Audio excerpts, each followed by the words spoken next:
नमस्कार, स्वादघरमध्ये आपले स्वागत आहे. आज आपण बनवणार आहोत एकदम झणझणीत चविष्ट भरलेल्या खेकडींचा रस्सा. चला तर मग आपल्याला खेकडे मोडून घ्यायच्या आहेत. आपण बनवलेला हा रस्सा चवीला तर भारीच लागतो, पण त्याचे काही फायदेही आहेत. खेकड्यांमध्ये भरपूर प्रथिने असतात, जी स्नायू मजबूत ठेवण्यास आणि शरीराच्या वाढीस मदत करतात. थोडक्यात चवही भारी आणि शरीरही खुश. आता मोडलेल्या खेकडी स्वच्छ करून कवटीतील आतील भाग पण स्वच्छ करून घेऊया. वाटण करण्यासाठी 2 कांदे चिरून 8 ते 9 लसूण पाकळ्या, आलं, खोबरं भाजून घेतले आहे. त्यामध्ये थोडी कोथिंबीर घालून मिक्सरमध्ये बारीक पेस्ट करून घेऊ. यानंतर भांड्यामध्ये 5 चमचे तेल टाकून ते गरम झाल्यानंतर एक कांदा उभा चिरून टाकूया. कांदा गोल्डन ब्राऊन होईपर्यंत परतून घेऊ. कांदा जितका छान भाजला जाईल तितका रस्सा रुचकर आणि खमंग होतो.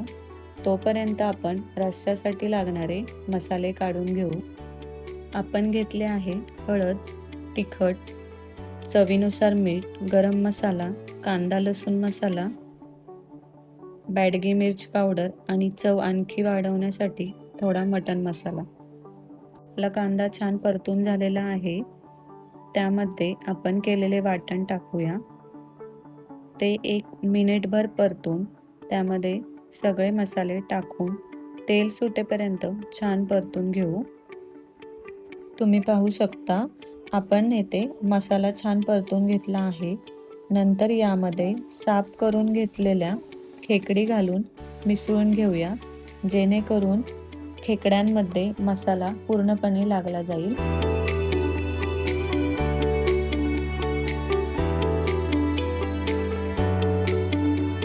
गरम केलेले पाणी लागेल त्या प्रमाणात घालून घेऊ.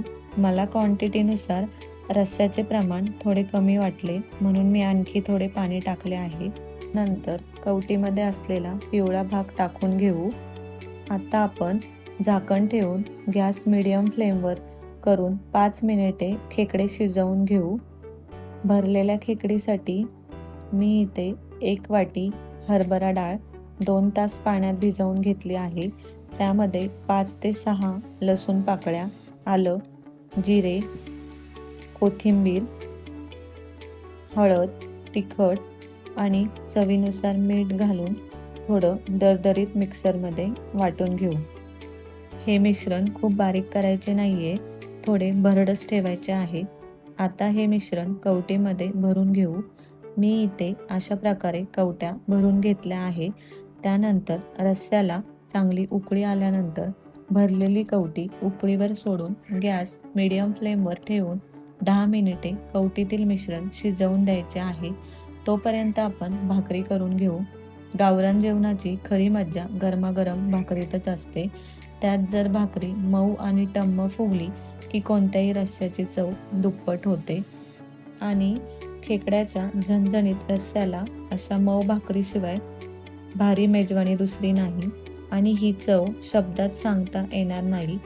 तुम्ही खेकड्याचा रस्सा कशासोबत खायला पसंत करता? भाकरी, भात की वडे? कमेंटमध्ये नक्की सांगा. अशा प्रकारे आपल्या भाकरी तयार झाल्या आहेत आणि आपल्या रस्स्याला छान उकळी देखील आलेली आहे. चला तर मग गरमागरम रस्स्यामध्ये बारीक चिरलेली कोथिंबीर घालून घेऊया. त्याची भन्नाट चव. तुम्ही ही रेसिपी नक्की ट्राय करा आणि तुमचा अनुभव कमेंटमध्ये सांगा. व्हिडिओ आवडले असेल तर लाईक, शेअर, सबस्क्राईब करा. धन्यवाद.